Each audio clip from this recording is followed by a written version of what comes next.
ముందుగా మీడియా మిత్రులందరికీ, ఇక్కడ వచ్చిన టీడీపీ నాయకులు కార్యకర్తలందరికీ నమస్కారం.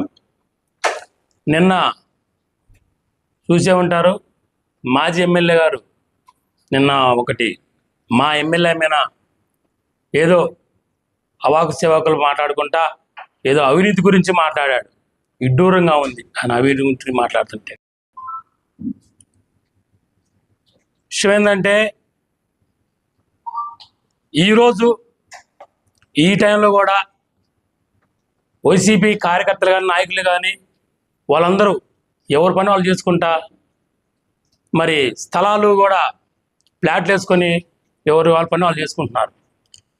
అదంట నిన్న ఒక మాట అన్నాడు జోలకంటి బెమ్మారెడ్డి గారిని. ఒక మాట అన్నాడు. ఏమన్నాడంటే, బెమ్మారెడ్డి గారు అంట అవినీతి పరుడు అంట, ఏడ మట్టిలో మైనింగ్లో ఎక్కడో వెంచరేసిన కాడ మరి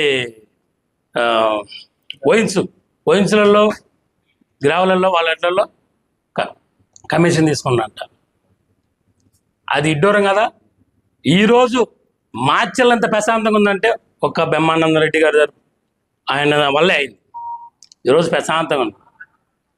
మీకు తెలుసు 2019 నుంచి 24 దాకా గత గ్రానైట్ రాయ్ కావచ్చు, మైనింగ్ కావచ్చు, మట్టి తొలకం కావచ్చు, భూ కబ్జాలు కావచ్చు, ఎన్నో చేసింది మీకు అందరికి జనాలందరికీ తెలిసిందే.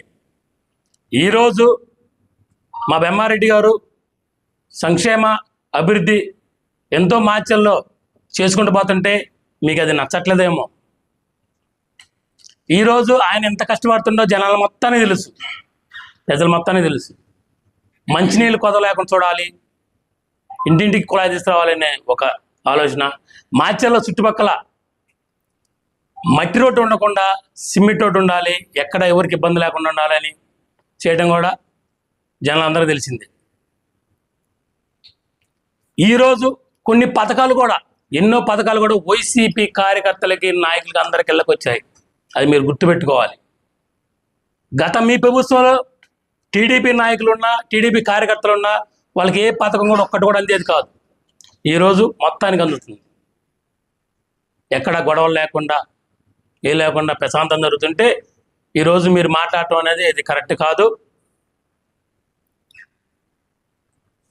మరి అవినీతి అంటారు, అవినీతి ఎక్కడ? విషయం బెమ్మారెడ్డి గారు ఎక్కడైనా అవినీతి జరిగితే ఒప్పుకునే రకం కాదు. ఆయన మార్చల్ నియోజకవర్గాన్ని ఎంత డెవలప్ చేయాలి, అభివృద్ధి చేయాలి అనే ఆలోచన కానీ వేరే ఆలోచన లేదు. ఇది మీరు మాట్లాడటం కరెక్ట్ కాదు. ప్రజలే మీకు బుద్ధి చెప్పారు, మళ్ళీ కూడా చెప్తారు, అది గమనించుకోవాలి. ఇలాంటి అనేటప్పుడు మనదేంది, మనం 2019 నుంచి 24 మనం ఏం చేసామని ఆలోచించుకొని మాట్లాడాల్సిందిగా కోరుతున్నాం.